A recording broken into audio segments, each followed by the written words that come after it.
기도하시겠습니다.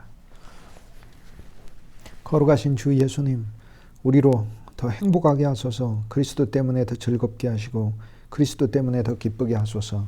우리의 생명이 더 넘치게 하소서. 우리에게 당신의 떡덩이를 더 허락하여 주소서. 주님을 더 먹게 하시고 타고난 우리 조성으로 일하지 않게 하시고 그리스도께서 주신 생명의 양식 안에 있는 당신의 영원한 생명의 본성으로 일하게 하옵소서. 하늘의 속성이 우리의 성격이 되게 하시고 그리스도 예수의 아름다운 미덕과 성품이 우리의 마음이 되게 하옵소서.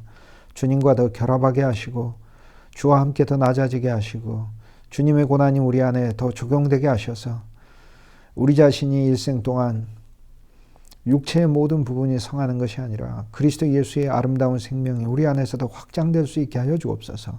주 예수님 우리의 비전을 열어주옵소서. 그리스도를 알게 하시고 그리스도를 더 보게 하옵소서. 그리스도 때문에 더 기쁘게 하옵소서. 주 예수님, 당신 자신이 비밀이오니 우리에게 더 다가와 주셔서 주님을 열어주옵소서. 새 창조 안에 있는 우리를 알게 하시고 깨닫게 하시고 그리스도 예수의 십자가의 공로와 효험을 알게 하시고 부활의 능력과 영광을 보게 하시고 승천 안에 있는 하나님의 놀라운 유업을 발견할 수 있는 저희들 되게 하시고 보좌 안에서 아버지의 품 안에 영원히 안식하고 있는 저희들 자신이 얼마나 행복한 대상이 되었는지 그리스도 안에서 날마다 우리의 찬송이 하늘에 상달되게 하시고 하늘 안에 있는 찬송이 되게 하여 주옵소서. 당신의 귀한 종들의 삶을 더 살피시고 곤고하고 어려운 자들에게 우리 주 예수 그리스도의 긍휼과 회복이 다시 한번 흐를 수 있게 하여 주옵소서. 주 예수님, 우리는 주님을 더 의지합니다. 주님을 더 사랑하고 좋아합니다. 우리 주 예수 그리스도 귀하신 이름으로 감사하고 기도합니다. 아멘.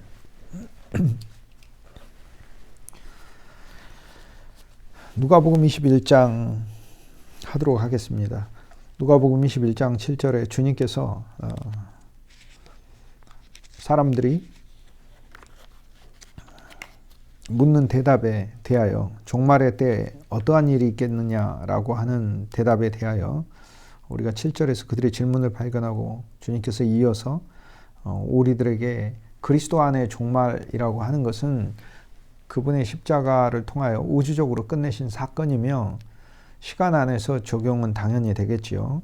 근데 주님께서 오늘 우리들에게 21장 8절에 미혹을 받지 않도록 주의하라 이렇게 말씀하시고 많은 사람이 내 이름으로 와서 즉 그리스도의 복음이라고 말을 하면서 내가 그라 하며 즉 시한부 종말론 안에 그리스도를 말하는 것이죠. 그리고 때가 가까이 왔다라고 말을 해서 때가 가까이 왔다는 말이 되게 좋은 말 같지만 주님은 그들을 따르지 말라라고 이야기를 하십니다.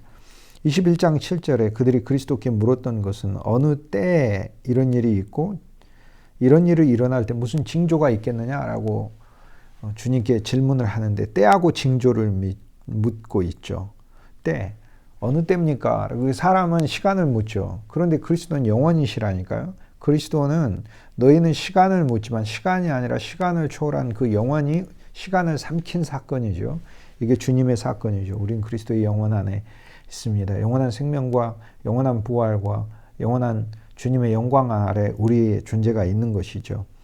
그리스도 안에서 우리의 모든 것이 끝났음을 보고 그 끝남의 실제가 더 우리에게 체험되기를 주님께서 우리에게 원하고 계시는 것이죠. 우리가 알아야 될 때가 있다면 그리스도의 영원이라는 때를 알아야 하는 거고 그러면 징조는 무엇입니까? 그런데 오늘날 우리들이 생각하는 어떤 징조들이 있잖아요. 뭐 하늘에 뭐 별이 나타난다든지 아니면은 뭐 바다가 핏빛으로 변한다든지 그런 것인데 그러한 징조들 물질적이고 외적인 징조들은 별 의미가 없어요. 여러분 온 우주가 다 예창조 안에 있는데 온 우주가 예창조 안에 있을 때 지구의 어떤 부분만 피로 물드는 게 무슨 의미가 있습니까? 그리스도께서는 온 우주 자체를 만물을 그리스도의 십자가에서 종결하시고 부활 안에서 새롭게 하셨기 때문에 지구의 어떤 한 부분에 뭐 재난이 오는 그런 징조가 오늘 우리들에게 진실로 필요한 징조가 아닌 것입니다. 오늘 우리들에게 있어야 될 징조라는 단어는 표적이라는 단어와 같은 단어라고 말씀드렸죠. 세메이온, 표적이라는 단어와 같은 단어인데 이 세메이온이라는 징조, 표적이라는 단어는 오늘 우리들이 진실로 주의해야 합니다. 왜냐하면 오늘 우리들이 어떤 표적을 구하는가. 우리가 표적을 구하고 다닌다면 우린 유대인이죠. 유대인들은 표적을 구했어요.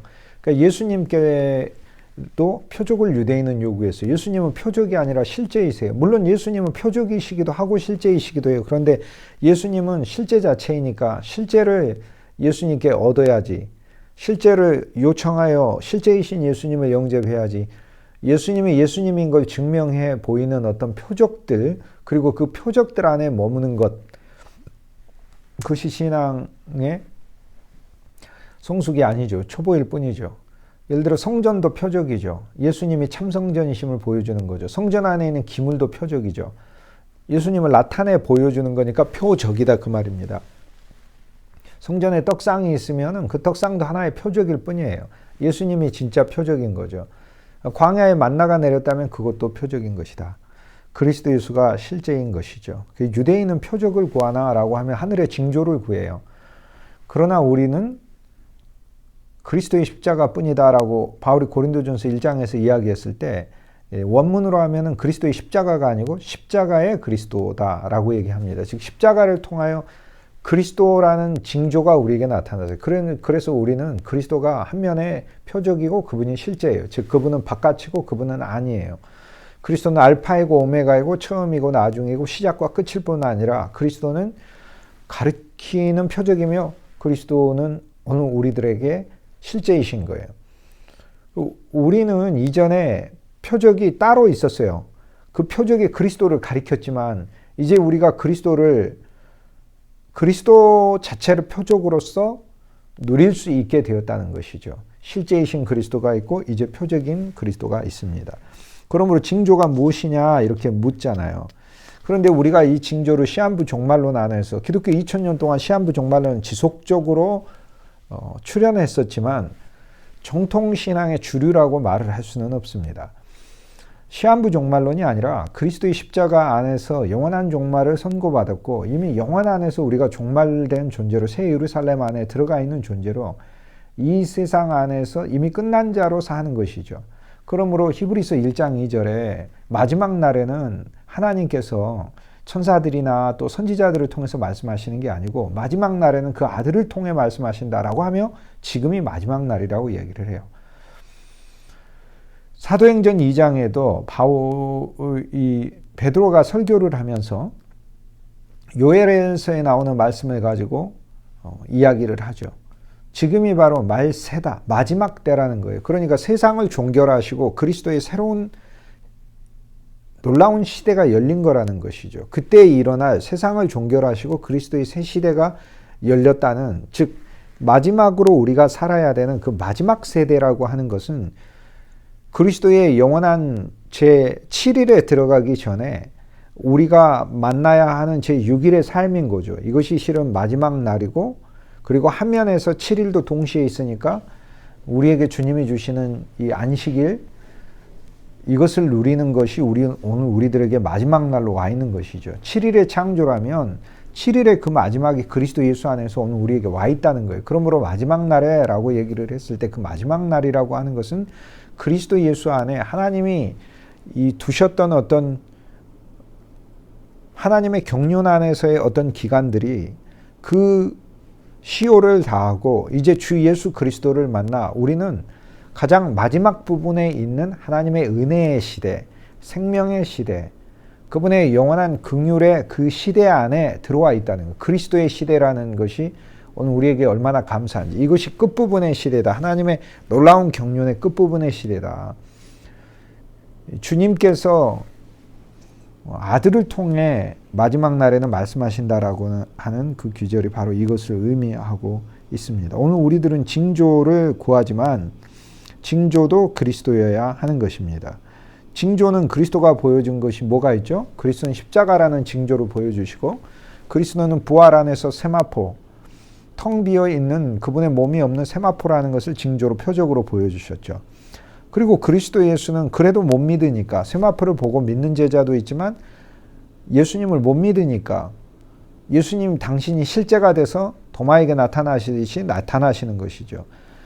그래서 그리스도께서는 그분의 부활이라고 하는 표적, 징조를 또 우리에게 보여주시는 것입니다. 자, 때와 징조를 물었는데 때도 그리스도고 징조도 그리스도인 것입니다.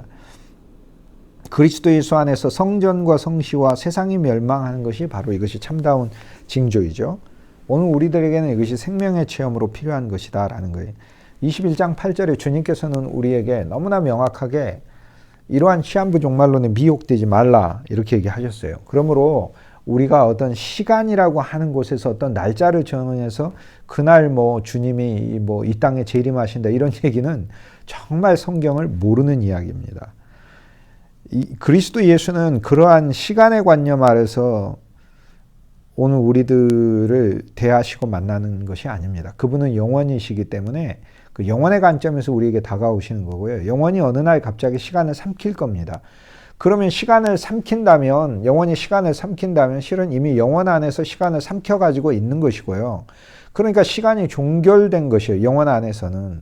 근데 오늘 우리는 시간이 내가 이렇게 진행되고 있는데 그래도 그리스도 안에서 우리 시간은 종결된 것이에요. 그러므로 저와 여러분이 믿음을 갖고 사는 삶은요. 시간의 기록이 아니에요. 영원의 기록이고 영원히 서로 나눌 이야기들이에요. 우리는 주님의 영원한 새 예루살렘에 가면 이 땅 안에 살면서 서로 그리스도가 우리에게 얼마나 좋은 분이었는지 너무나 달콤한 간증들을 영원히 정말 나눌 수 있을 거예요. 그러므로 우리의 시간 안에서 사는 이야기는 시간의 이야기가 아니라 영원한 이야기가 되는 것이다 라는 것이 이것이 얼마나 감사한지 모르는 것입니다.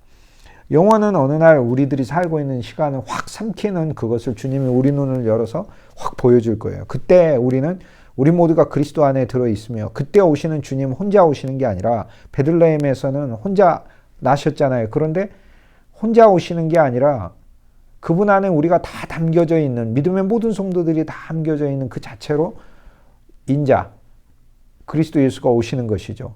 아담의 아들이니까 옛사람을 끝내고 정말 새 하나님의 아들이고 새 사람의 아들인 하나님이 정말로 보고 싶었던 그 하나님의 온전에 순종하고 하나님의 주고자 하는 모든 것들을 다 풍성히 가지신 하나님이 우리를 창조하신 이유가 모든 걸 다 주고자 하신 거 아닙니까? 그 하나님의 충만을 가진 그 인간이 출현하는 것이죠. 그런데 그 인간은 하나가 아니라 그리스도 예수 안에 담긴 우리 전체, 그 전체가 바로 하나로서 영원히 하나님의 장막에 되어 사는 것입니다. 이것이 얼마나 감사한 일인지 모르지요. 오늘 우리들이 복음을 전할 때 주님 안에서 우리가 진짜 전해야 될 종말은 그리스도를 만나서 우리의 삶이 실제 종말이 되었다는 것을 전할 필요가 있어요. 그래서 항상 복음이 유사한데 약간씩 비껴나가요. 예를 들어서 비우십시오. 비우는 정도가 아니고 이미 그리스도 안에서 우리는 끝났다니까요. 종결됐다니까요. 비우는 차원 정도 갖고 안 된다니까요. 그런데 종결도 당신이 하십시오. 이건 복음이 아니라고요. 이미 주님 안에서 우리가 죽었다고요. 그러니까 죽으려고 노력하십시오. 이런 말도 복음이 아닙니다. 그건 율법일 뿐이고 율법도 실은 그렇게도 말하지 않습니다. 그리스도 예수 안에서 주님이 일으키신 죽음이라는 건 영원한 사건이 그 영원한 사건이 내 삶에 실제로 와 있기 때문에 우리는 매일매일 실제 이것을 선택하고 살아야 돼요. 하나님 말씀을 진짜 신뢰하고 갈 건지 아니면 내 생각대로 살 건지 이걸 신뢰하고 살 뿐이죠. 에덴 동산은 우리에게 계속해서 펼쳐진다는 제가 로마서 7장의 말씀을 로마서 강의에서 했어요. 이 부분을. 말씀 그때 나눴지 않습니까? 아주 오래전이지만 몇 년 전이지만 자 보세요. 에덴 동산에서 하나님은 선악 지식의 나무를 먹으면 정령 사망한다고 얘기하셨잖아요. 하나님 말씀이 있잖아요. 그런데 사탄은 와서 그걸 먹으면 하나님같이 된다고 정반대로 말해요. 하나님같이 되는 건 영원히 사는 거고 하나님이 말씀하신 것은 네가 선악 지식의 나무를 먹으면 죽는다는 거예요. 하나는 죽는다는 이야기고 하나는 영원히 산다는 이야기예요. 그런데 하나님의 얘기를 당연히 받아야 될 거 아닙니까? 그런데 인간이 곰곰이 생각하다가 곰곰이 생각해 본 것부터 죄예요. 하나님의 말씀은 곰곰이 생각하는 대상이 아닙니다. 아멘하고 수용해야 될 대상인 그 자체로 진실이기 때문에 하나님 말씀은 시제가 자체로 영원일 뿐 아니라 성격이 자체로 참이에요. 알레테이아 진실이라고요. 그래서 이 하나님의 말씀을 내가 수용을 하게 되었을 때 그때 순종이 되는 것인데 첫사람 아담 뭘 선택했죠? 사단의 이야기를 선택했잖아요. 이 사단의 이야기를 선택을 하면서 실은 우리 존재 안에 하나님의 뜻을 선택할 수 있는 사실 본성이 그때부터 없어지게 됐어요. 그리스도 예수가 오셔서 새로운 생명을 주시면서 우리가 주님을 사랑하고 좋아하는 어떤 기질을 우리 안에 만들어 놓으셨어요. 이걸 우리가 신뢰해야 되거든요. 그런데 새 생명 아래서 그리스도는 계속해서 에덴 동산과 같은 믿음의 선택이 필요한 그런 상황을 매일매일 우리에게 두셔요. 예를 들어 말씀은 우리가 그리스도의 피로 구원받았다고 하잖아요. 그런데 내 체험으로 보자면 아이고 내가 구원받은 사람인지 아닌지 그조차도 불분명. 그러면 우린 둘 중에 하나를 선택해야 돼요. 예수님이 구원했다니 그 예수님의 말씀과 내 생각과 나는 구원 안 받은 것 같은데 라는 내 생각과 또는 사탄이 와서 구원받았다고 우리한테 그러겠어요? 우리는 구원 안 받았다고 그러지. 그러면 그 사탄의 얘기를 우린 선택해야 돼요. 갈라디아서 2장 20절에 내가 그리스도 예수와 함께 죽었다고 하잖아요. 그 말씀이 죽었다고 하면 죽었다를 선택해야 하는 것이 이거 죽었다를 아멘해야 하는 거지. 사탄이 와서 너 안 죽은 것 같은데. 그렇죠. 나도 내가 생각해보면 안 죽은 것 같죠. 그런데 안 죽은 것 같다를 선택하는 게 아니라 이 말이에요. 매일매일 우리는 주님의 말씀이 죽었다 하면 진실로 죽었다를 선택하는 것이죠. 옛 세상을 종결했다고 하면 내가 새 세상 안에 있고 이 새 세상은 그리스도의 계절, 그리스도의 때, 그리스도의 사시, 그리스도의 징조, 그리스도의 연한, 그리스도의 일자 이것이 계속해서 일어나는 놀라운 세계 안에 살고 있다는 그 믿음을 어쨌든 가져야 하는 거예요. 그 믿음 안에서 우리는 이제 체험하게 돼 있으니까. 하나님의 은혜로 거저주시고 두 번째 체험은 믿음을 통해 체험하는 거죠. 믿음을 통해 체험합니다. 체험하고도 믿음이 생기긴 하지만 그러나 하나님이 이제 우리에게 원하시는 것은 하나님이 정하신 많은 것들을 그 믿음을 통하여 우리가 누리기를 원하시는 거니까 그리스도 예수 안에서 만날 징조들, 그리스도 예수 안에서 만날 이 모든 사계절, 그리스도 예수 안에서 만날 연한과 일자 이것들은 믿음을 통하여 이제는 우리가 체험하는 거죠. 아, 주님이 내게 그리스도의 계절을 주시겠구나. 그리스도의 겨울을 주고 그리스도의 봄을 주고 그리스도의 여름과 그리스도의 가을을 주시겠구나. 그리스도의 일자를 주시겠구나. 내 인생 매일 걷는 발걸음마다 예수 인도하셨네 하는 그리스도의 날들로 가득하겠구나. 그리고 주님께서 연한을 주시겠구나. 내 인생의 역사적인 순간들을 주시겠구나. 인류 역사의 전환점과 변화들을 그분이 가지고 오시겠구나. 우리 인생이 이렇게 흘러갔을 때 하나님만이 일으키시는 물줄기를 바꾸는 사건들을 나의 개인적인 삶과 역사 안에 하나님이 주셔서 그렇게 이루어 가시겠구나 라는 걸 우리는 깨닫게 되는 것이지요.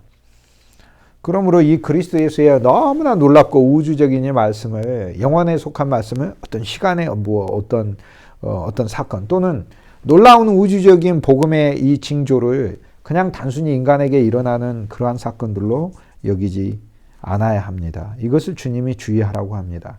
그런 그 짧은 이 초보적 인식 아래 복음을 두지 말라. 나를 그 속에 두지 말라 이야기합니다. 이것이 바로 주님께서 많은 사람이 내 이름으로 와서 이른다라고 얘기를 하는 겁니다. 바로 그리스도의 십자가와 부활이 우리 안에서 영원한 생명을 통해 적용되는 종교 없이 세상이 그냥 멸망하는 그런 그리스도를 말할 거라고 하는데 주님은 그게 우리가 따라가서는 안 될 대상이라고 우리에게 경고하고 있습니다. 21장 9절에 주님께서는 난리와 소요의 소문을 들을 때 두려워하지 말라고 하셔요. 그러니까 그것은 이 일이 먼저 있어야 돼 끝은 아니다라고 얘기를 합니다. 난리는 전쟁을 말하고 소요는 우리 인간의 삶 자체가 고정적이고 안정적이지 못한 것을 이야기를 해요. 그런 소문을 듣는데요. 그러한 소식들이 옵니다. 사실 역사에서도 많은 전쟁과 우리 인간에게도 개인적인 전쟁과 개인적 투쟁과 소요와 불안이 있습니다. 그런데 이 모든 것들은 그리스도 예수를 만나게 하는 것이고 그리스도 예수를 알게 하는 것이지요. 사탄이 일으키는 인간의 죄조차도 결국에 하나님은 이를 이용하셔서 그리스도를 알고 만나게 하는 일로 사용하십니다. 사실 주님은 여기서 조금 더 우주적으로 이야기를 해요. 그리스도께서 누가복음 21장은 지금 장의 위치를 봐야 돼요. 22장 잡히셔요. 23장 죽으셔요. 24장 부활하셔요. 즉 십자가와 장사 지냄과 부활의 장이 바로 그 다음 장부터 계속 있어요. 한 장 넘어가면 주님은 고난당하고 잡히신다니까요. 또 한 장이 넘어가면 장사 지내져서 종결하신다니까요. 또 한 장 넘어가면 그분의 광명한 부활 아래 모든 새 세상이 열리는 것을 복음서가 말해주고 있는 거예요. 그래서 누가복음 21장에 주님은 당신의 십자가의 죽음과 장사 진행과 부활이라고 하는 이 사건을 놓고 이 사건을 통해 무엇이 일어나는가를 가르쳐주고 있는 것이죠. 그분의 죽음을 통하여 고난, 죽음, 부활 이 셋을 통하여 무엇이 일어나요? 그분의 고난을 통하여 모든 저주를 담당하시고 죄를 종결하시는 사건이 나오고 그분의 죽음과 장사 지냄을 통하여 장사 지냄이 포함되어 있죠. 이것은 예창조는 종결하시고 예창조는 종결합니다. 새창조는 그분 안에서 잉태시킵니다. 그리고 부활 안에서 새로운 생명을 내시고 새로운 생명 정도가 아니라 새로운 창조가 나오게 되는 거죠. 그래서 주님은 당신이 이걸 겪으시고 겪으신 것으로 나올 놀라운 효능과 역사와 결과를 21장에서 말씀해 주고 있는 거예요. 그러니까 고난과 죽음과 부활을 통하여 이것들이 끝나고 옛세상, 성전, 성시, 우리들의 생활 이런 것들이 종결되고 그리스도 예수 안에서 당신이 일으키실 놀라운 일들을 오늘 우리들에게 비전을 보여주고 있으니까 21장은 너무 감사한 거예요. 아, 주님의 고난과 죽음과 부활을 통해 오늘 우리에게는 놀라운 징조가 오겠구나. 근데 여기서 뭐가 일어나죠? 전쟁이 일어나고 소요가 일어나요. 영적 전쟁이 벌어지는 거예요. 그리스도를 잡아 죽이려고 하는 것. 그런데 그 그리스도를 잡아 죽이려고 하는 그 죽음조차도 하나님은 그 그리스도의 무고한 죽음 아래 무고하게 그냥 죽게 만드시지 않고 그의 그리스도의 죽음 안에 우리의 죄를 가득 담아서 죄의 값으로 죽게 하셔요. 그리스도 그분을 죄 자체가 되게 해서 죽게 하셔요. 그분은 죄의 인이 아닌데 죄 자체로 가득하게 해서 죽게 하시고 우리 죄를 담게 하셔서 그래서 사탄이 일으키는 이 역사조차도 하나님의 놀라운 신비 아래 인류를 구원하는 역사로 하나님 돌리셔요. 영적인 전쟁이 일어나 이 가운데 소요가 일어나고 인간의 모든 불안과 불행과 인간의 모든 하나님 안에서의 난리와 갈등들이 그리스도의 십자가를 통해서 우리에게 체험되는 거예요. 십자가를 통해서 우리에게는 먼저 전쟁이 일어나고 불안하게 됨이 생겨나는 것을 알 수 있어요. 난리와 소요는 끝이 아니고 십자가 자체가 끝인데 주님께서 십자가 이전에 난리와 소요가 일어난다라는 것을 통해 실은 그리스도께서 이 십자가에서 우주적 전쟁을 치르시고 모든 인간의 근본적인 불안과 모든 소요를 그분 안에 다 담으셨음을 우리에게 가르쳐주고 계셔요. 동시에 새 예루살렘이 그분의 장사 지냄 안에서 시작이 돼요. 그렇기 때문에 주님이 전쟁과 소요가 일어난다고 이것은 끝이 아니다. 그분의 새로운 새 창조를 통해서 새로운 세상이 오는 것이 이것이 바로 완성이고 끝이다라는 거예요. 그러니까 종결만이 아니라 새로운 창조 안에서 새 예루살렘, 세계가 생기죠. 새 예루살렘, 새 성전이 생기고 새 예루살렘이 생기고 새 세상이 생기잖아요. 새로운 우리가 생기잖아요. 그렇기 때문에 새 예루살렘과 새로운 성전과 새로운 세상이라고 하는 이 놀라운 그리스도 예수의 그분의 새 창조가 오늘 우리들에게 선물처럼 그분을 통해 온다라는 것을 보여주고 있습니다. 21장 10절에 주님께서는 당신이 일으키신 이 놀라운 역사를 통해 앞으로 2000년 동안 계속해서 그분 이후로 이어질 세계가 어떤 세계인지 보여줘요. 야, 민족이 민족을 대항하고 나라가 나라를 대적한대. 전쟁인가? 물론 그렇죠. 전쟁이 민족과 민족을 대항하고 나라와 나라를 대항하니까. 그런데 전쟁이 언제나 일어난 것만은 아니고 어떨 때는 이곳에서 일어나 어떨 때는 안 일어나고 또 우리나라도 오랫동안 안 일어났다가 또 일어나기도 하고 그러죠. 그런데 주님은 여기서 영적인 이야기를 해요. 그분은 고난과 죽음과 부활을 겪지만 이것을 통해 인간에게는 큰 난리, 쉽게 얘기해서 어마어마한 큰 이 갈등이 일어나고 그 다음 불안이라는 것이 와서 그분을 하나님을 찾게 되는 사건으로 만드신다는 거예요. 그런데 이것은 영적인 또 다른 전쟁일 뿐만 아니라 민족과 민족의 대결이래요. 어떤 민족? 옛 민족과 새 민족의 대결이고 옛 나라와 새 나라의 대결인 거예요. 그런데 여기에서 하나님 뭐라고 말씀하시냐면 21장 10절 원문에 보면은 민족이 민족을, 나라가 나라를 대적하여 일어난다 그러는데 여기 대적이라는 단어는 헬라어 단어로는 그냥 에피예요. 대적한다기보다는 에피, 그 위에. 그러니까 민족 위에 민족이 있겠고 나라 위에 나라가 있겠다라고 얘기를 하셔요. 이건 무슨 얘기죠?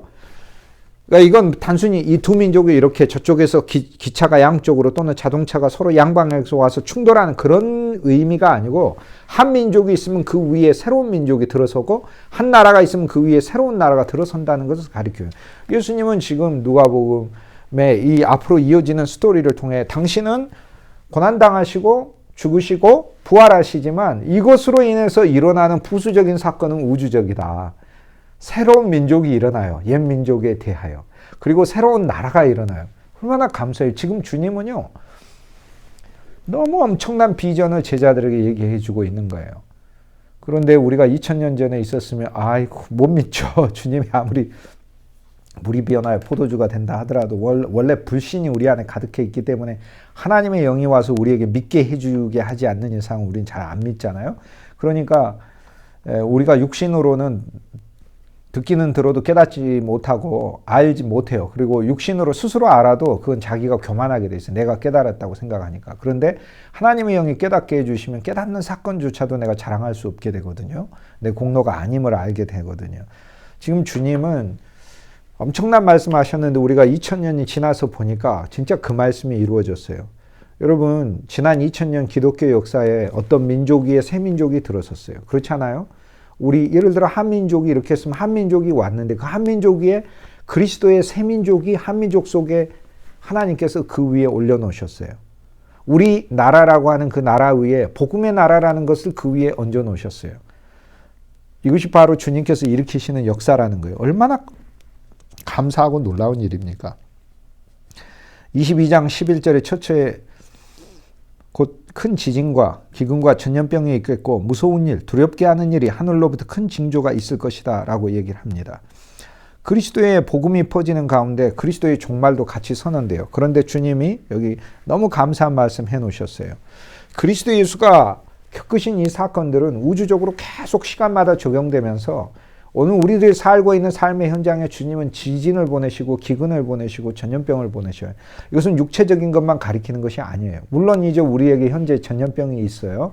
그런데 그것을 떠나서 우리는 영적인 전염병이 우리에게 다 인간들에게는 와 있는 거예요. 그런데 그러한 치료, 피난처는 그리스도 예수밖에 없다는 것을 보여주고 계시는 거예요. 저는 주님께서 이 비전을 말씀해 주시는 것 속에 우리가 세상을 어떻게 보아야 되는지 그리스도 안에서 종말과 종결을 맞았다는 그 세상은 더 이상 희망이 아닌 것을 우리에게 말씀해 주고 그리스도의 안경을 통해서만 희망이 있고 그리스도 안에서만 이 세상은 새 창조라는 것을 주님이 우리에게 이중적으로 우리에게 가르쳐 주고 있는 것이죠. 사람들이 다 건강하기 때문에 그리스도께서 나를 믿어라 이렇게 말씀하시는 게 아니에요. 그리스도의 눈에는 그리스도 없는 모든 사람은 병든 사람이에요. 다 병든 사람. 그렇기 때문에 그리스도께 와야 하는 것이죠. 주님이 큰 지진을 일으키셨다는 것이 너무 감사한 거예요.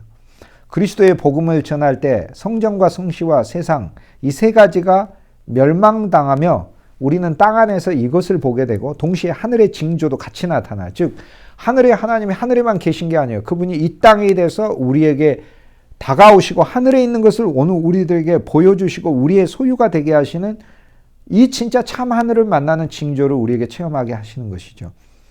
그리스도가 오신 후에 이미 땅에는 큰 복음의 지진이 시작이 됐어요. 흔들리게 해놓으셨어요.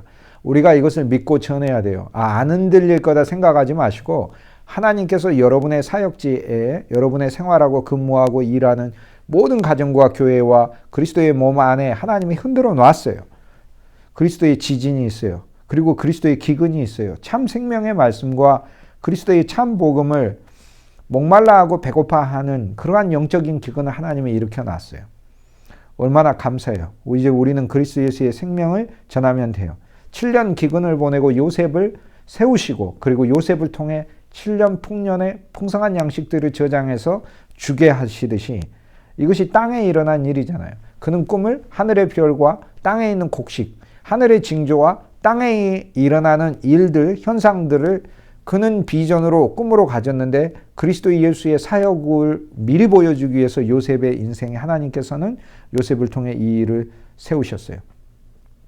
우리는 우리의 삶에 새로운 예루살렘이라는 주님이 우리의 보좌가 되시고 왕국이 되시고 주님이 우리의 왕이 되시고 그 안에 모든 행복이 있고 우리의 눈물과 다시는 고통과 애통이 없는 이 모든 것을 씻으시는 그분 안에 들어있는 이 놀라운 도성, 이 도성을 그리스도께서 당신의 몸 안에서 세우신 거다 이겁니다. 고난과 죽음과 부활을 통하여.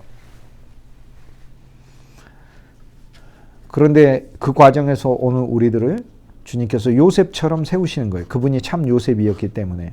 그러므로 우리는 먼저 요셉이 바로의 꿈을 취하여 자기의 꿈을 삼았던 것처럼 우리는 먼저 7년 풍년 그리고 살찐 암소의 꿈을 가져야 돼요. 그리스도로 먹고 살쪄서 우리는 뚱뚱해야 돼요. 그 다음에 마른 암소들이 먹을 수 있게, 깡마른 암소들이 우리 자신을 생명의 양식으로 우리에게서 먹을 수 있게 해야 하는 것이지요. 주님의 복음이 그리스도의 이 놀라운 사건을 통하여 이제 새로운 세계가 열리고 그리스도의 왕국이 어마어마하게 세계 만민을 흔들 것이라는 것을 누가복음 21장에 주님이 얘기해 줘요. 얼마나 엄청난 일인지 몰라요. 옛 세상을 끝나버린 거예요. 실은 옛 종교도 끝나버린 거예요.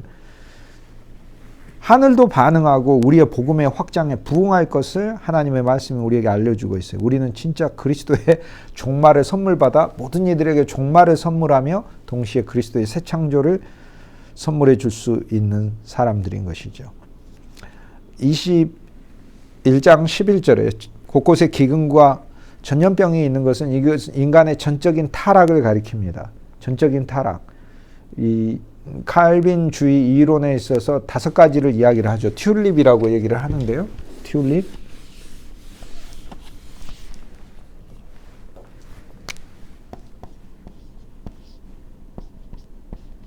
가시밭에 백합화이신 그리스도 예수를 체험하는 어떤 교리적 기둥 같은 것이 되겠죠. 튤립은 total depravity. 전적인 타락이란 뜻이죠. 전적인 타락. 여기서 TU 할 때 U는 unconditional election.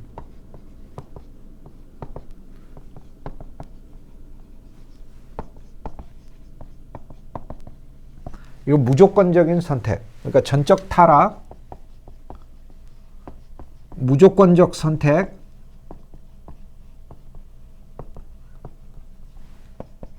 제한적 속죄, limited atonement.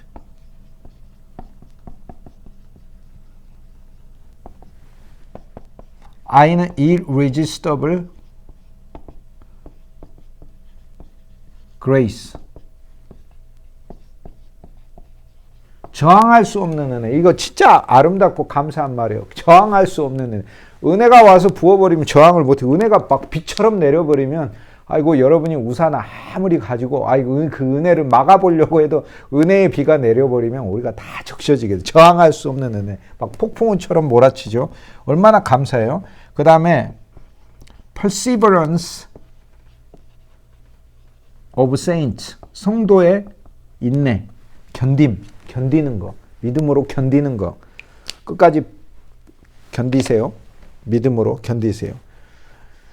전적인 타락, 인간 전적인 타락했어요. 그런데 하나님 무조건 선택. 예를 들어 삭개오 전적으로 타락했죠. 그러나 예수님 무조건 선택했죠. 그 다음에 제한적인 속죄. 그 많은 여리고에서 예수님 삭개오 집에 가가지고 이 한 그룹을 사랑하시잖아요. 주님은 당신의 창세전에 선택한 자들을 진짜 사랑해요. 그 다음 저항할 수 없는 은혜. 그리고 그분의 막 어마어마한 은혜를 우리에게 부어주셔요. 그래서 우리 마음이 결국 항복하게 돼요. 주님께. 그 다음에 우리는 perseverance of saints. 하나님의 영이 우리 안에 우리를 위로하시고 건면하시고 이끌고 가기 때문에 성령의 감화 아래 우리는 성도가 인내하게 되는 거예요. 어떤 생활에 아무리 어려움과 고난이 있어도 인내하고 가는 것이죠. 사실 21장에는 이 튤립이 들어있어요. 그래서 21장 11절에 처처의 기근과 지진과 전염병이 있고 무서운 일이 있다는 이 자체 인간의 처참한 현실, 전적인 타락을 가리키고 21장 12절에 내가 이 모든 일에 내 이름으로 말미암아 너희에게 손을 대어 박해하며 회당과 옥에 넘겨주며 임금들과 집권자들 앞에 끌어가려니와 해서 믿는 자도 끌려가죠. 복음 전하기 위해서 끌려가죠. 하나님의 전적인 선택을 받은 믿음의 무리들이 여기에서 나오게 됨을 알려주고 있어요. 21장 12절 말씀에 오늘 우리들은 그리스도의 복음을 전파하기 위해 이제 역사의 그 징조와 그 계절에 우리가 휩쓸려서 우리가 내몰려지는 거예요. 뭐하러? 그리스도 예수를 우리는 증거하러. 그게 우리 운명이에요.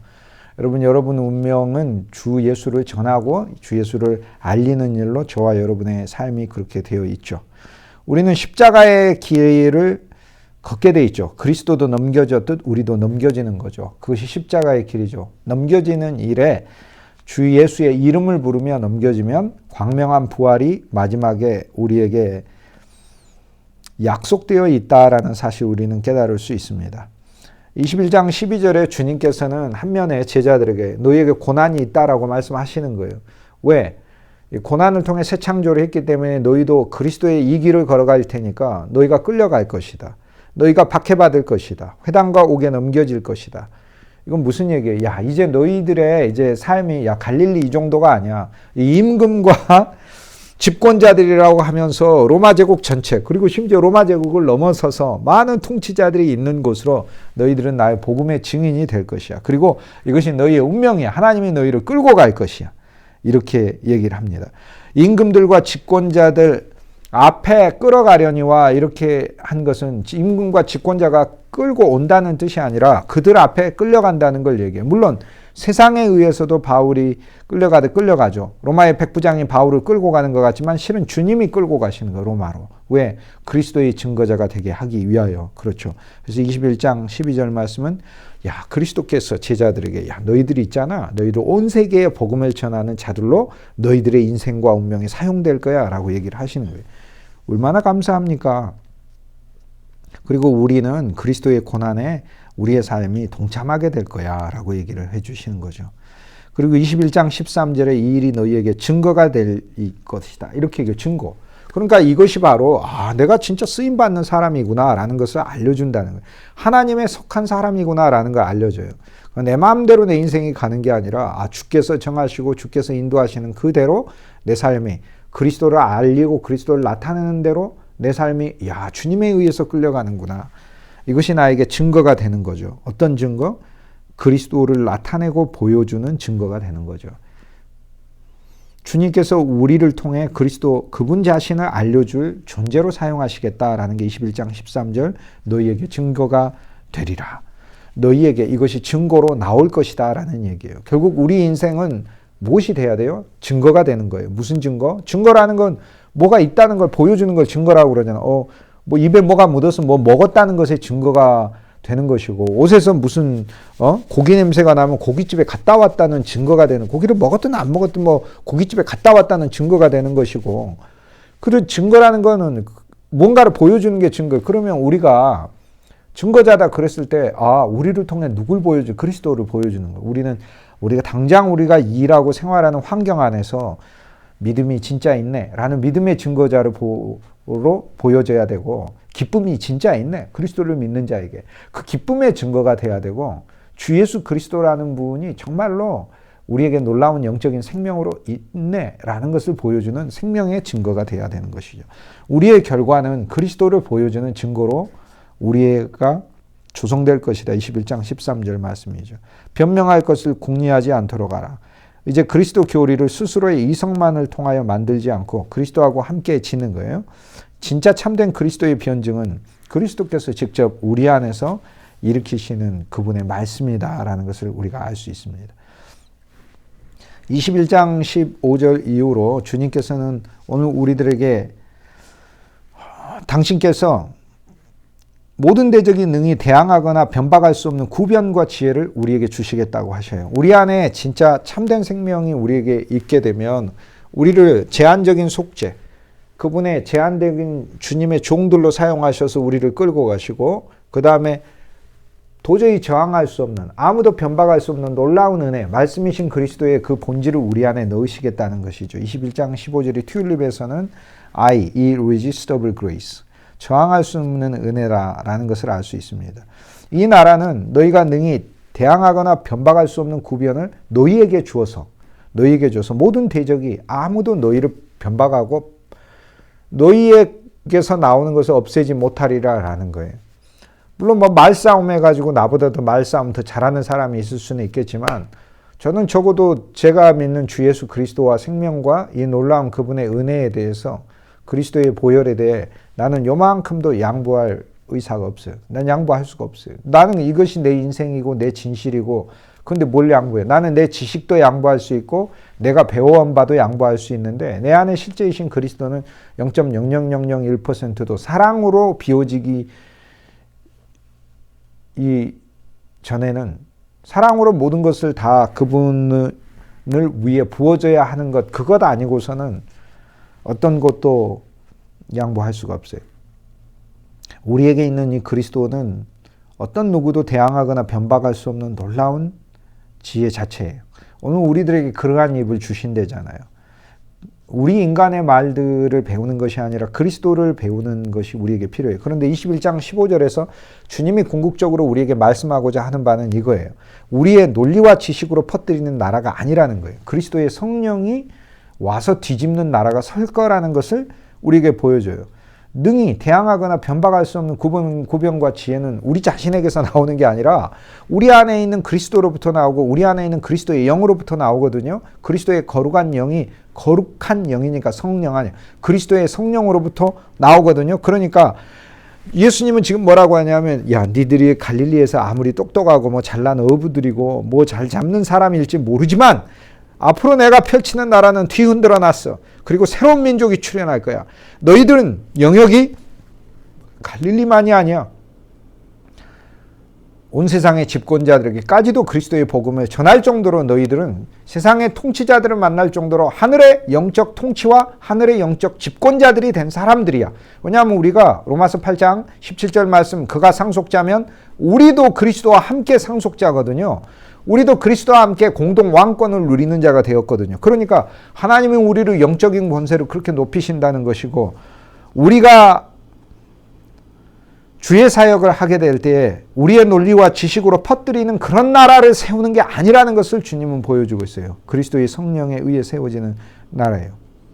물론 주님은 당연히 우리의 논리와 지식을 도구와 종으로 삼아서 그 일들을 수행하시는 것이죠. 왜냐하면 주님은 이제 다 활용하시니까.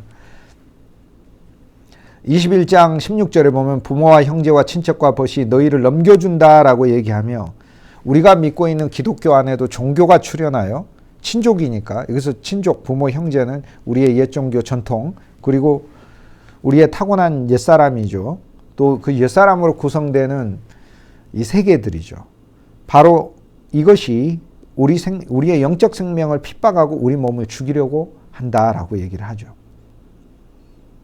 그렇지만 21장 17절에 모든 사람에게 미움을 받을 것이지만 주님께서는 18절 말씀에 약속해 주고 있습니다. 너희 머리털 하나도 상하지 않는다고 그래요. 너희 머리털 하나도 상하지 않는다. 근데 여기서 이 말씀은 이상하잖아요. 넘겨서 죽임을 당하는데 왜 머리털이 안 상한다고. 그러니까 결국 우리의 겉사람은 후패하고 겉사람은 십자가의 고난을 가고 겉사람은 죽을지 모르지만 우리의 내적 생명은 사실 새 사람으로 있으며 그것은 더 온전해지는 것이죠. 이것이 너무나 감사한 것입니다. 여기에서 21장 15절에서 주님께서는 세 종류 대상에게 우리가 어떠한 대우를 새 세상 안에서 받을 건가, 복음을 전하고 다니는 그러한 우리의 삶 안에서 우리가 겪게 될 것을 가르쳐줘요. 대적은 우리를 참소해요. 가족은 우리를 건네줘요. 옛 종교는 모든 이가 우리를 미워해요. 그건 당연한 거예요. 그러나 미워한다라고 하는 것은 그리스도의 복음을 금방 쉽게 받아들인다는 뜻이 아니라 그건 저항을 하는 것을 이야기를 하는 거죠. 그렇지만 심지어 우리의 몸과 우리의 육신적인 부분까지도 데미지가 오고 주님을 위한 고난과 죽음이 있지만 그럼에도 불구하고 주님은 우리의 머리털 하나도 상하지 않는다 하며 우리의 어떤 새로운 존재가 그리스도의 품 안에 있음을 보여주고 그 존재는 전혀 다치지 않는다는 것을 가르쳐주고 있어요. 결국 주님께서는 당신의 고난을 말씀하시면 우리의 고난도 그 안에 담겨 있고 우리가 인생 사는 동안 그리스도의 고난에 동참한 고난이 우리에게 나타나며 그의 왕국이 그리스도의 고난을 통하여 그리스도의 왕국이 세워졌듯 오늘 우리들의 고난도 사용하셔서 당신의 왕국을 세우실 것을 가르쳐주고 있습니다.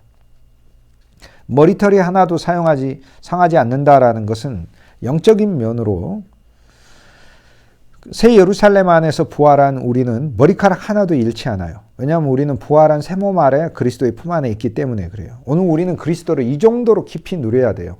주 예수 그리스도 안에 나의 새 사람은 머리털 하나도 상하지 않는구나. 그러한 존재로 내가 주님 품 안에 있구나. 그런데 지금 나는 겉사람은 후패하구나. 겉사람은 더 쇠하여 가구나. 당연한 거죠. 그러나 나의 새로운 생명과 나의 새 몸은 그리스도 예수 안에 있는 것이죠. 지금은 작지만 씨앗처럼 있지만 자라나면 그 형체가 나온다고 했잖아요. 고린도전서 15장에 그러듯 그리스도 안에서 우리는 더 익어가며 주님께서 하나도 상하지 않는 존재로 그분 안에 새롭게 우리가 조성되고 자라나고 있음을 우리에게 보여줘야 될 필요죠. 우리는 그래서 그 믿음으로 사는 거죠. 그래서 바울이 이것을 알게, 이 비밀을 알게 우리 겉사람은 후패하나 속사람은 날로 새롭도다라고 얘기를 하는 거예요. 우리 겉사람은 고민과 어려움과 고통으로 머리가 빠지나 우리의 속사람은 그 머리가 날로 채워진다는 것이죠. 더 깊은 영적인 의미로는 머리털 하나에서 그리스도가 우리 머리이고요.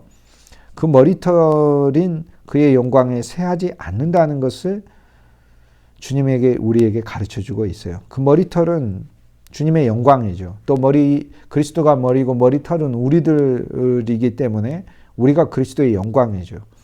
그러므로 주님이 우리를 보존하신다는 말씀이고 그리스도의 어떤 영광도 훼손되지 않고 오히려 그리스도의 영광이 더 우리들의 고난을 통하여 빛나는 광채처럼 나올 것이다 라고 얘기해요. 21장 19절에 너희의 견인으로, 여기 견인이 성도의 견인이에요. 견디고 인내하는 걸 견인이라고 불러요. 성도의 견인. 성도는 견디고 인내해야 해요. 너희 영혼을 얻으리라. 우리 영혼이 하나님 앞에 구속함을 받고 구원함을 얻는 것이지요. 견딘다고 하는 것은 그냥 무조건 견딘다라는 그런 의미만이 아니에요. 사실 이 헬라 원 단어에는 우리 안에 그리스도가 있어서 이 그리스도를 누리면서 인내하는 것을 성경이 말하는 인내라고 불러요. 그러니까 그냥 참는 걸 말하는 게 아니에요. 그건 세상 사람들이 참는 거고 그리스도인의 참음은 나와 여러분 안에 있는 주 예수 그리스도 그분을 누리면서 그분으로부터 공급받으면서 견디는 것을 인내라고 부릅니다. 그러니까 그냥 무조건 참는 게 아니에요. 그리스도를 더 누려 그리스도로부터 위로를 얻고 그리스도로부터 양분을 받고 그리스도로부터 소망을 얻어 그리스도 안에서 견디고 가는 것이 성도의 인내인 것입니다. 21장 20절에 주님께서는 예루살렘이 군대에게 에워싸이는 것을 우리에게 말씀하셨어요. 멸망에 가까운 줄을 알라라고 하며 예루살렘이 군대에게 이제는 세상적으로도 옛 군대가 와가지고 예루살렘 종교를 무너뜨리죠. 세상적으로도. 옛 예루살렘이 무너지는 것. 우리가 넘겨진 것이 종말이 아니에요. 옛 예루살렘이 무너진 것이 어떤 의미의 진정한 종결인 거죠. 로마가 멸망을 시키지만 결코 로마나 유대편에서 이 멸망당하는 것, 그것만 주님께서 여기서 말씀하시는 게 아니에요. 로마는 하나의 이용당하는 것이고 그 다음 또 세워져도 이 성전은 물리적으로 그리스도를 거부한 성전으로 있다면 언제나 주님께서는 이 성전을 다시 허무시는 것입니다. AD 70년에 예루살렘의 멸망만을 말하진 않아요. 그리스도의 십자가에서 주님의 몸과 연합되어 버려지고 저주받는 옛 예루살렘의 멸망을 가르쳐주고 있습니다. 21장 21절에 주님께서는 이제 새로운 신앙과 새로운 종교가 우리를 위해 만드셨으므로 우리 앞에 펼쳐지고 있으므로 새로운 실제가 우리에게 주어졌으므로 그때 유대에 있는 자, 옛 예루살렘이 멸망하는데 유대에 있는 자들은 산으로 도망할 것이라고 그래요. 아니 근데 뭐 예루살렘 멸망하고 온 세상을 산으로 모두 어떤 산으로 도망가라는 거예요. 진리의 산으로. 구약에서는 신의 산 안에 피하여 하나님의 말씀을 받았듯 그리고 여호와의 성산으로 갔듯 진짜 산이라고 하는 그 그리스도의 진리의 산으로 우리가 도피해야 한다는 것을 가르쳐줘요. 오늘 우리는 영문 밖으로 나와 진리의 산 안으로 더 높이 올라가야 합니다.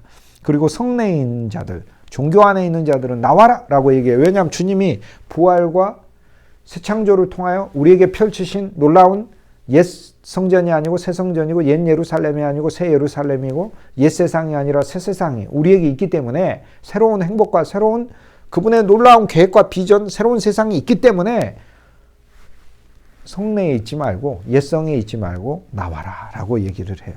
이제 우리는 그분의 영원한 도성 안에 있으며 우리가 그리스도의 복음에 의해 어디든지 끌려가야 될 곳이라 하더라도 우리는 갈 것이죠.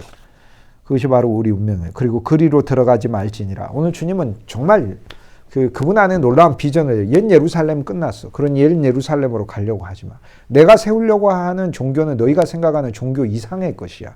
내가 세우려고 하는 것은 영원한 실제야. 내가 세우려고 하는 것 안에는 모든 풍성과 구속과 은혜와 하나님의 영원한 생명과 지혜와 의와 빛과 거룩이 다 있어.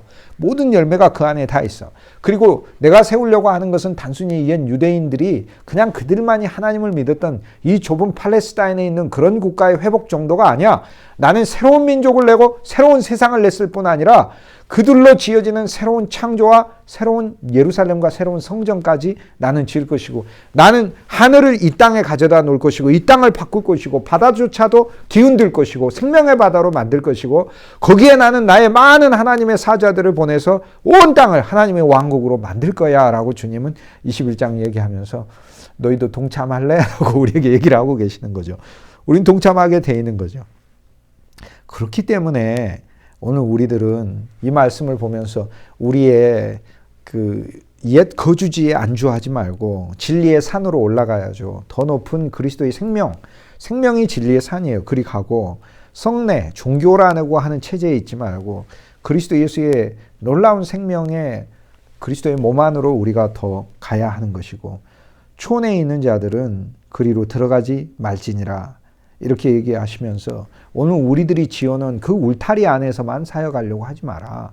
그 울타리를 벗어난 우리의 촌락이라고 부르는 우리 자체의 어떤 그 제한된 어떤 그 종파주의적이고 그리고 권위적이고 이기적인 그러한 그룹 안에서 사역하지 말고 그리스도 예수와 함께 온 세계를 원대하게 보는 이 세상을 너희가 봐야 된다라고 주님 얘기해요. 그런데 이것이 그냥 주님 말씀하시는 게 아니라 십자가와 죽음과 장사지냄 그리고 부활을 통하여 말씀하신다는 게 무슨 뜻이겠어요?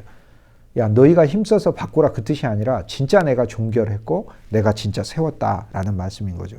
그러므로 히브리서 13장 13절에 그런즉 우리는 능욕을 지고 성문 밖으로 나아가자. 성문 밖으로 나아가자. 영문 밖으로 나아가자고 하죠. 우리 캠프 밖으로. 그리스도도 성문 밖에서 고난을 받으셨으니까 우리도 성문 바깥에 우리 집들이 그곳에 있지만 그 집에서도 훨씬 더 벗어나서 주 예수 그리스도께 나아가자. 회막이 있는 곳으로 가자. 여기는 영구한 도성이 없고 우리는 장차 올 것을 찾고 있는 추구하는 자들이죠. 장차 오고 있는 거. 지금 현재 올 것은 아직 안 왔는데 온다는 뜻이 아니라 현재 계속 오고 있는 진행형이에요. 오고 있는 거. 그러니까 오고 있어요 지금. 그 안에 나와 여러분은 포함되어 있죠. 이것을 찾는 자들이다 라고 이야기를 하십니다.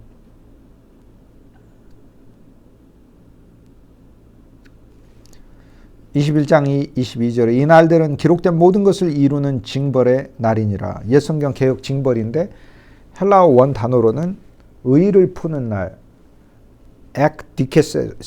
ekdikeseos라는 단어라고 보았습니다. 의를 푸는 날이죠.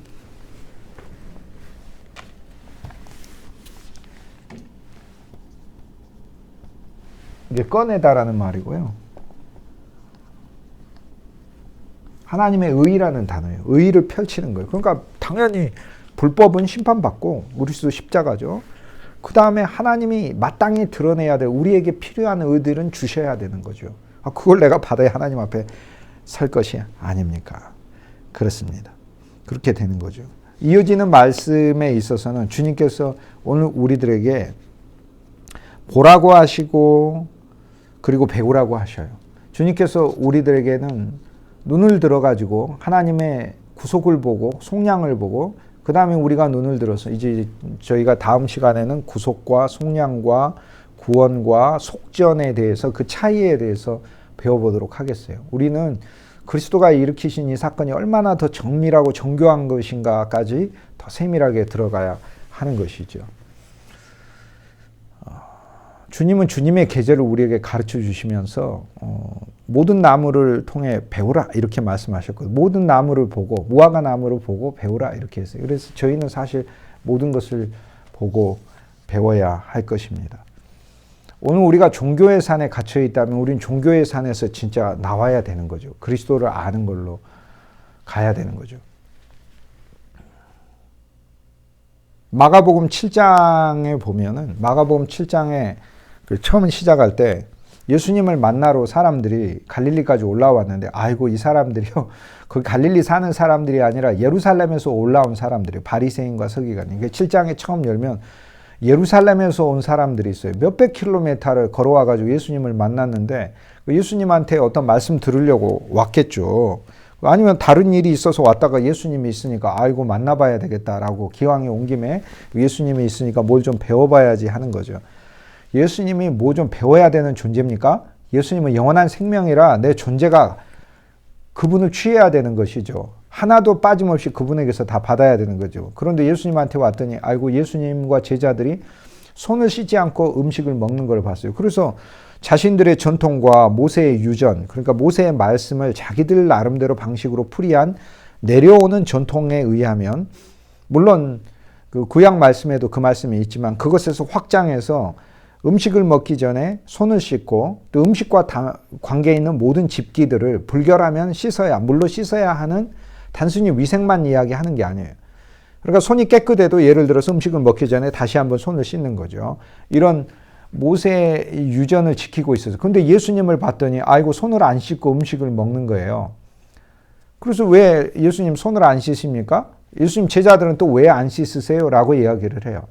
여러분 이 구약의 모든 말씀은 종교적 규정인데 종교적 규정은 그리스도 안에서 성취되잖아요. 이건 무슨 뜻이냐면 레위기에 보면은 이 9장에도 그렇고 11장에도 그렇고 또 14장에도 그렇고 14장 51절에도 그렇고 흐르는 물에 부정한 것이 있으면 흐르는 물에 씻으라라고 되어 있는데 그 씻다라는 단어가 이 헬라어 구약으로 하자면 구약은 히브리어로 쓰여져는 예수님 시대 때는 헬라어로 번역을 했다고 했죠. 그 헬라어 구약에 의하자면 정확하게 우리가 세례받는다라는 단어인 밥티조, 밥토라는 단어를 써요. 그러니까 이렇게 담그는 것을 이야기를 해요.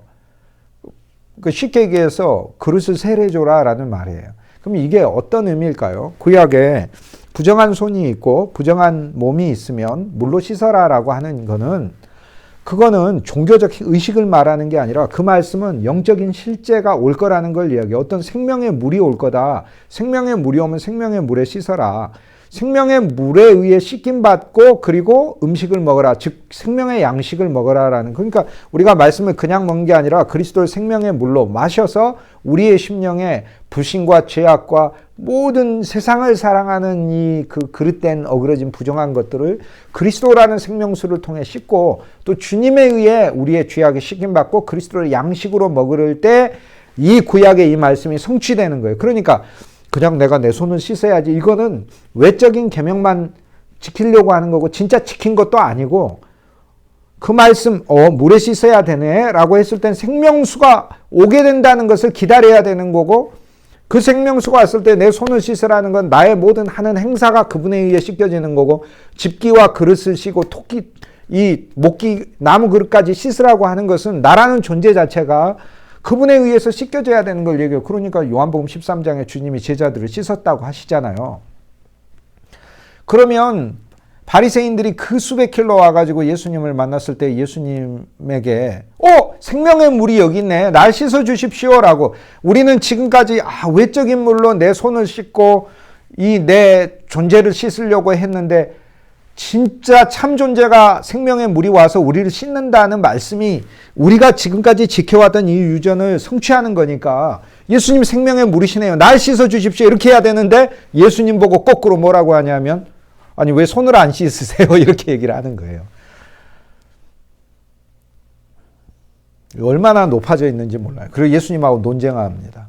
그런데 마가복음 7장에 보면요. 그 논쟁 끝나자마자 예수님이 예루살렘에서 그 수백 킬로미터 와가지고 있는 사람들을 만나시고 갈릴리에서 만나고 예루살렘으로 또 수백 킬로미터 훨씬 더 멀리 떨어져 있는 북쪽에 있는 두로와 시돈이라는 곳에 가셔서 그 시돈에서 귀신 들린 딸을 둔 한 여인을 만나요. 근데 그 여인은 시리아 페니키아 여인이라 수로보니게 시리아 페니키아라는 뜻이죠. 즉 시리아에 속한 페니키아 여인이라 이방 여인이고 옛 가나안 족속에 해당하는 여인이죠. 멸절당해야 되고 저주받은 여인이고 이스라엘 백성이 아주 멸시하는 그런 여인이죠. 근데 그 여인이 예수님께 딸을 치료해 달라고 왔어요. 근데 예수님 뭐라고 얘기하죠? 나는 자녀에게 양식을 주러 왔고 자녀에게 줘야 될 양식을 개들에게 주는 게 마땅치 않다. 그 개라고 그래서 개라고 그러니까 이 여인이 뭐라고 그 유명한 대답 있잖아요. 주여. 그래서 주여라고 부릅니다. 큐리오스. 그 여호와 하나님을 필적하는 칭호로 예수님께 부르며 개들도 자녀들의 상에서 떨어지는 부스러기를 먹나이다 라고 얘기해요. 자녀가 이렇게 밥을 먹고 있으면 들개는 옆에 못 있죠. 들개 막. 이게 정초도 알 수 없는 들개가 여러분 옆에 자녀 옆에 있다면 두겠어요? 자녀의 상에서 부스러기 떨어진 게 이렇게 받아먹는 게 있으면 그게 반려견이죠. 반려견. 애완견. 그 여인이 뭐라고 그래요? 주님. 실은 나는 주님의 애완견입니다. 이렇게 얘기해요. 주님의 부스러기라도 나에게 주면 내가 그걸 먹고 낫겠습니다라고 얘기해요. 이렇게 그리스도 앞에 우리의 믿음이 낮아져 있어요. 진짜 좋은 거예요. 우리는 이런 믿음이 있어야 정말 낮아집니다. 바리새인들은 와가지고 아이고 나는 모세 유전을 지키는데 예수님 왜 손 안 씻어? 이렇게 높은 게 바로 이 여인 직전에 예수님이 바리새인과 서기관들과 대화한 장면이에요. 오늘 우리는 바리새인과 서기관처럼 어찌 보면 하나님 말씀을 정말 잘 안다고 할 수 있어요. 뭐 모르는 사람들보단 더 많이 아시잖아요. 그런데 그리스도를 향해서 우리는 어떤 마음으로 있지라는 걸 한번 봐야 돼요. 우리는 진짜 주님의 애완견이 돼야 돼요. 노릇노릇한 강아지 개들이 인절미라고 부르잖아요. 이렇게 작지만 꼬물꼬물거리면서 주인 만나면 막 기뻐가지고 막 꼬물이라고 그러잖아요. 우리는 주님의 꼬물이가 되고 주님의 인절미가 되어야 돼요. 주님의 애완견이 되어야 돼요.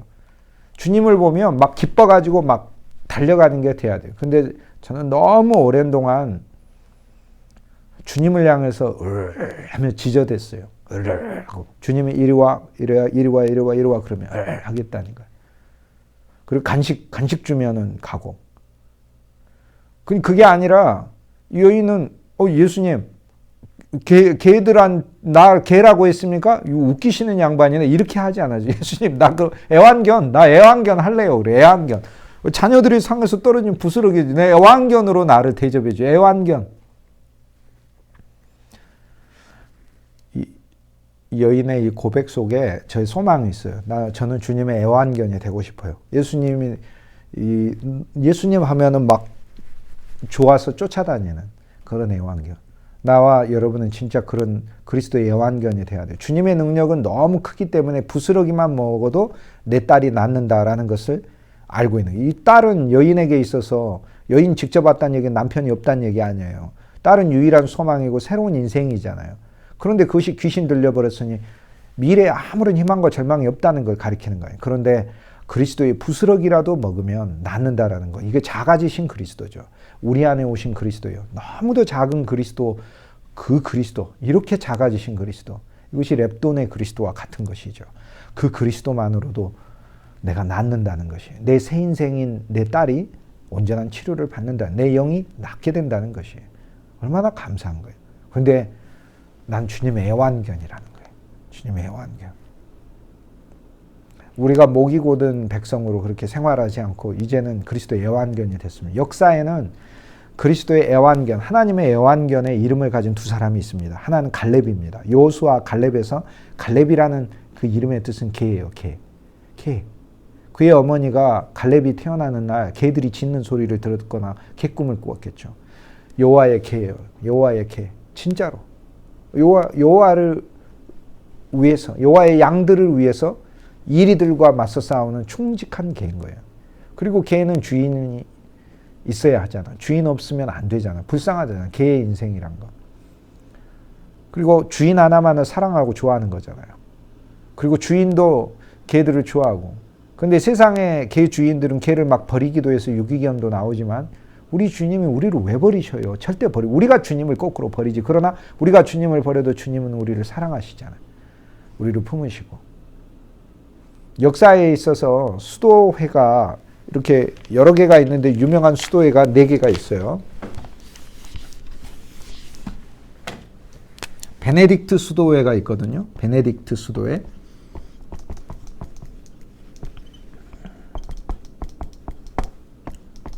AD 529년에 세워진 수도예요. 그러니까 제일 오래됐기 때문에 제일 크겠죠. 두 번째 프란시스 수도회가 있어요. 프란시스 수도회. 1209년에 세워져요. 프란시스 수도회. 그 다음 세 번째 도미니크 수도회가 있어요. 도미니칸이라고 부르죠. 도미니크 수도회. 역시 마찬가지로 같은 해에 세워져요. 1200년대에 세워져요. 그 다음 네 번째 예수회라는 수도회가 있어요. 예수회. 제수이츠. 이것은 1540년대에 세워져요. 그러니까 종교개혁 때 세워진, 이게 이 로만 카톨릭의 중세에 세워졌던 이 4개의 유명한 수도예요. 그런데 이 도미닉이라는 사람에 의해 도미니칸 수도회가 세워져요. 이 도미니크라는 이름을 보면 도미니에다가 카니스라는 이름을 합친 거예요. 그래서 도미니크가 되는 거예요. 도미니크. 이 크. 여기서 이 카니스 크가 바로 개예요. 개. 이 도미닉은 그 아이가 태어났을 때 엄마가 주님이 개를 데리고 있는 꿈을 꿨대요. 그래서 내 아이가 태어나면 그리스도의 애완견이 됐으면 좋겠다 해서 이름을 도미니크, 주님의 개라고 지었어요. 주님의 개. 이제 우리가 주님을 향해 으 하고 지저댔는데 그런 개가 아니고 주님을 만나면 너무 좋아가지고. 근데 나를 예수님의 애완견, 반려견 이렇게까지, 나 하나님의 자녀인데 그렇게 생각하실 수도 있겠죠. 그런데 잠깐 있다 사라지는 안개와 같은 저는 진짜 주님의 애완견으로 주님을 그렇게 좋아했으면 더 좋겠다라는 게 우리 소망인 거죠. 모든 사람이 그렇게 되기를 우리는 간구하고 그 일 가운데 그리스도를 중미하는 자로 우리는 쓰임받고 있잖아요. 얼마나 감사한지 몰라요. 작은 부스러기만으로도 주님께서는 우리에게 놀라운 치료를 주는데 오늘 그리스도는 작은 부스러기만 주시겠어요? 당신 전체를 다 주시잖아요. 놀라운 사역에 오늘 우리가 쓰임받고 있는 것입니다. 얼마나 감사한지 모르겠어요. 그리스도 예수를 더 좋아하는 영이 그분의 새로운 생명을 통하여 우리 속에 생겨난 것이죠. 그래서 저와 여러분 그리스도께 우리가 더 가게 되어 있는 것이죠. 역사에 있어서 또 구약 성경의 가장 위대한 인물이 주님의 개였답니다. 우리도 진짜 주님을 좋아하는 그런 개가 되기를 소망해 봅니다. 적어도 제 인생에서 저도 정말 주님을 이렇게 막 따르고 주님이 이리 와 그러면 쫄쫄쫄쫄쫄 따라가고 주님 앞에서 파고드는 그런 강아지가 되는 게 제 한 소망입니다. 네, 감사합니다.